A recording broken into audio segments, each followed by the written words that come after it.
Oh no, I was for sure cold today. It was a little. Why do you do the no sleeves? Make it feel like game day. Going into Thursday, third down with the process of just having everything down for the game, every rep. Would you ever wear no sleeves? I mean, you ever wear sleeves? Nah. I always want to wear sleeves, but nah. I always practiced in them. I always did it for a long time. I always did. I work out in long sleeves all the time, but I never played in a game with it. No.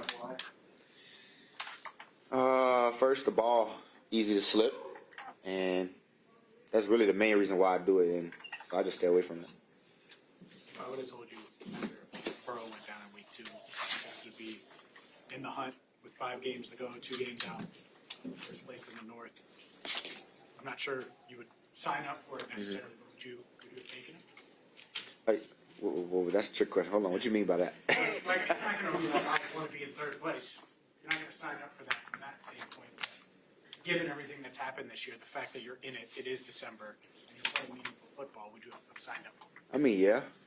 We've been here before at the end of the day. So it's adversity. It's not our first time doing it. Just got to start off better in the beginning of the season to not put ourselves in this position. What's Joe been like this week compared to maybe last week? He's been pretty normal himself. You know what I'm saying? Been a little more talkative, even though we haven't been seeing each other much. So me and him start talking again just about routes and stuff and everything. The looks we might get. So I mean, he's doing good. What's it been like to have T back practicing this week after being out last week?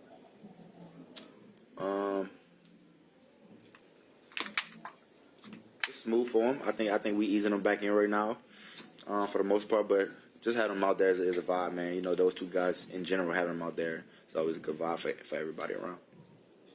Excited They cornered about it. Bedford. Making a pretty good run against some number 1 receivers.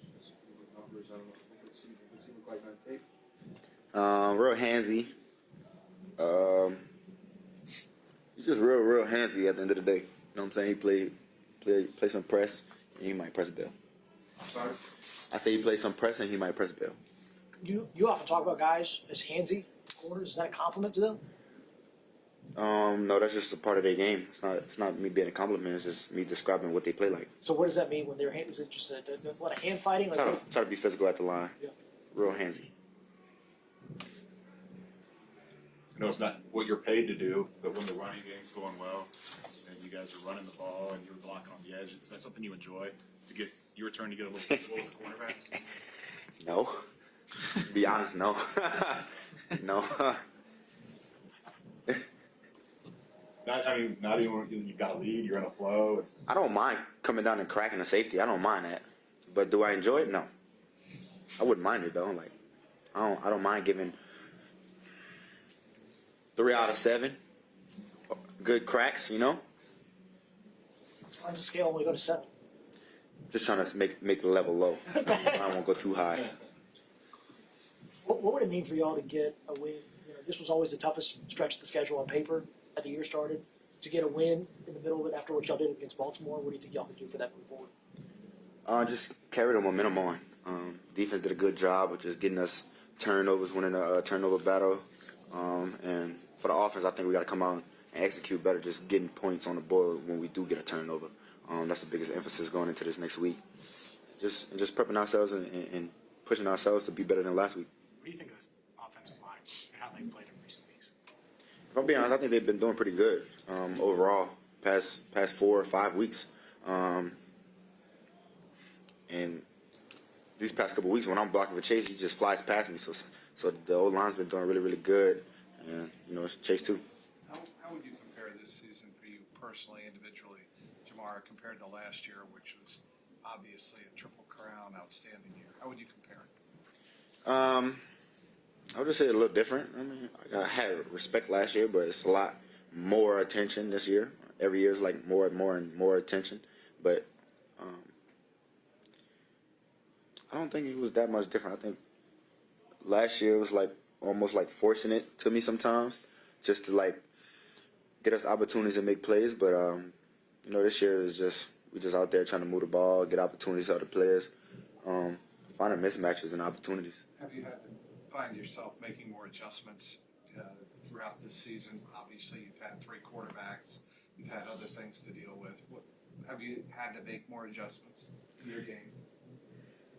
I would just say just trying to balance out the quarterback situation was just the hardest thing on knowing when I'm getting the ball, because it's a little different when they're out there and Joe's out there.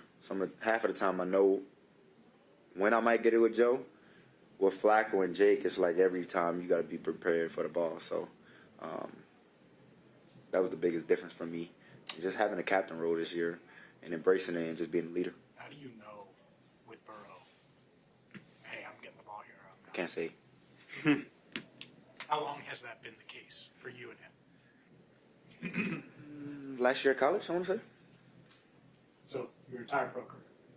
Yeah, for sure. By the time I got here, I already knew, like, when I was getting the ball, for sure, yeah. We asked Joe on, I guess, Wednesday about Joe Brady. What did he mean for you in your career? He taught me a lot, if I'm being honest. Taught me a lot about offense, concepts, defenses. He really broke the game down for me in a process that in a way that I could really understand, and it helped. You guys have been in this situation before. What did you learn from a personal perspective and a team perspective last year on what it took to win 5 straight down the stretch? As a team perspective, I would just say just not giving up.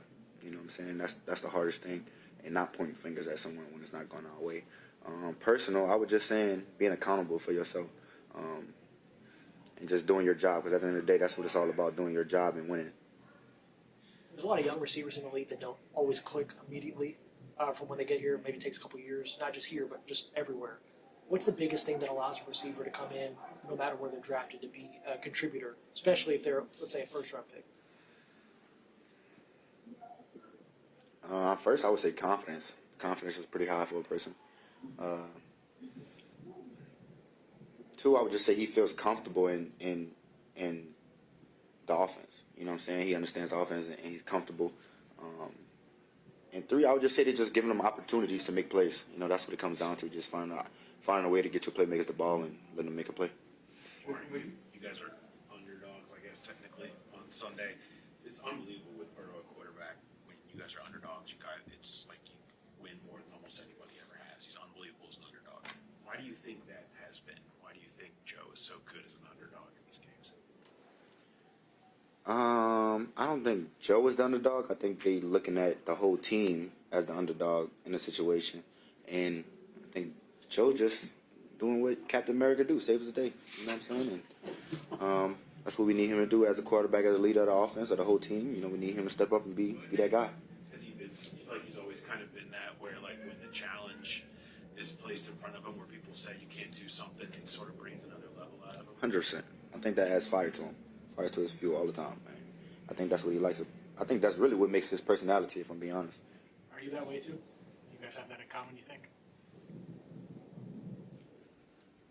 Yeah, but me, I'm really self-motivated. I don't really need no one to tell me I can't do something for me to get pushed on. And I'm pretty sure Joe's the same way, but he always hears stuff about himself, so I'm pretty sure that's why. You feel like an underdog in any game that you've gone into? Like as a unit, As an individual, as a unit, however you want to look at it. I never feel like an underdog going into something.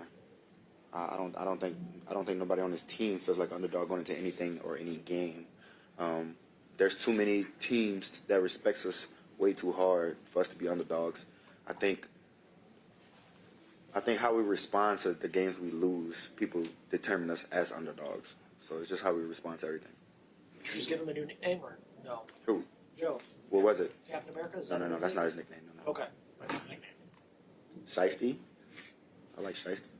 Did you notice any difference in him after the game on Thursday night? You seemed to kind of save a moment a little bit. Yeah, I heard that, and I think I seen it after the game a little bit. He was just taking a moment. I think when he got the game ball, just soaking it all in. But I can't blame him though.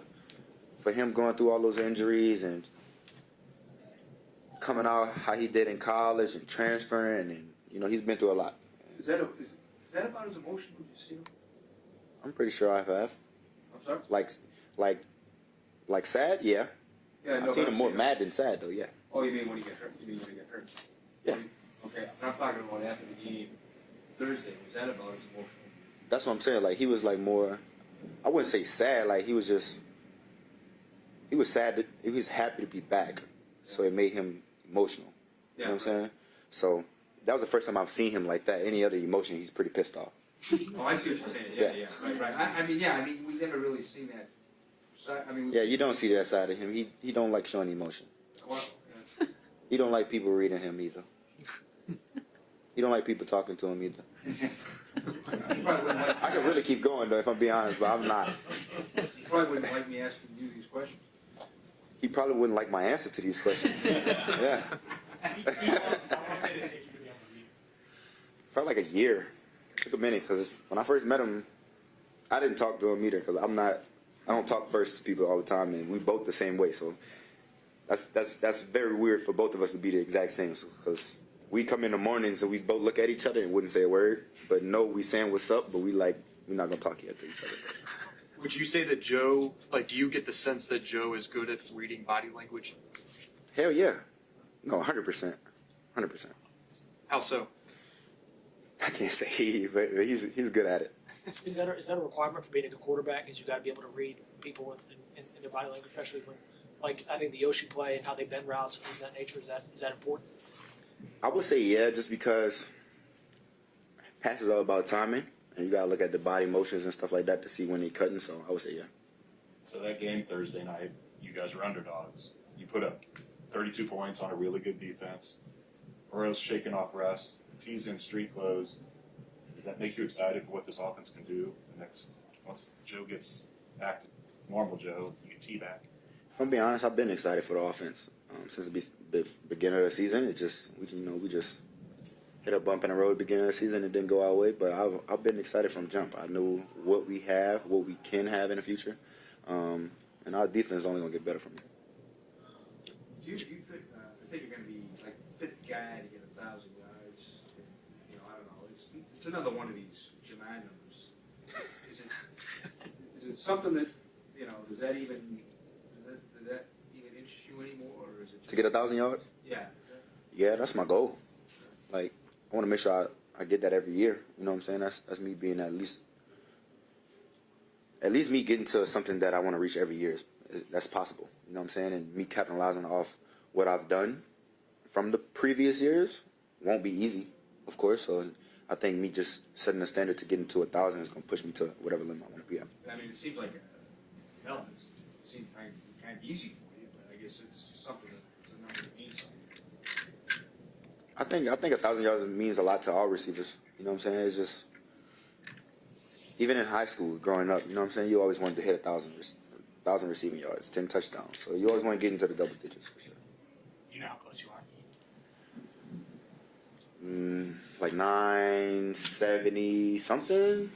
Not 71. I know. I keep track of this one. Yeah. I for sure keep track of this one though. Yeah. Jamar, on the long pass you caught when Humphrey was guarding you, you were able to like decelerate your body and create separation. Is that an instinctual move, or was that taught to you? Pretty much instincts. You know what I'm saying? It really helps me get a feel of where the DB is and where I could hold the DB at when I know the ball's coming to the outside shoulder. So I could fight him off with my left shoulder and hold all the space on my right when it's last minute. Because the temptation sometimes for receivers to put your hand to feel. This way you don't get penalized. Is that the Usually when we do the hand on them is either we thinking it's finna be like a little behind us, so we trying to slow down and make sure the DB's not passing us up. So that's pretty much the reason why a lot of people use hands, but you don't really see too many bump them back into their body and let it fall over the top. When a guy's going to follow you like this guy will, does it even matter because you know they're going to double you anyway? I mean, at the end of the day, I still got to win. So it don't matter who following me. That's just like all the other number one corners following me. At the end of the day, they always play man. I ain't gonna say man because they're zone and quarters team majority of the time, so strong. So I would just say if anything, he'd play press and the safety would cheat regardless. So that's pretty much every game I played. Yeah, I think guys as players and coaches take it like one game at a time, but do you look at the rest of the schedule and know the implications implications of this game and where you sit in the division? Like, do you understand that if you win this game, like what it could do for you, but if you lose, Yeah. you know, how it could set you back? Yeah, I understand it, but I don't look ahead of the schedule. If I'm being honest, I couldn't. Do we play Baltimore next week? Okay, see, I know that. I don't know who we play after that. So, like, yeah, I don't know that. You know what I'm saying? I usually don't know the next week at all. I guess what I'm asking is, if you look at last year and how you guys were able to win out, you faced a similar situation. I know you can't overlook someone, but like, do you feel confident that you guys can go win in Buffalo, stack 2 wins in a row? Like, you guys really could make this run at the end of the season. Yeah, 100%. And when it comes down to that situation, it's on us, but it's also not on us because we need other teams to win and lose too. So that's the biggest thing about that. Thanks, Mark. Thanks, Mark. Jamal.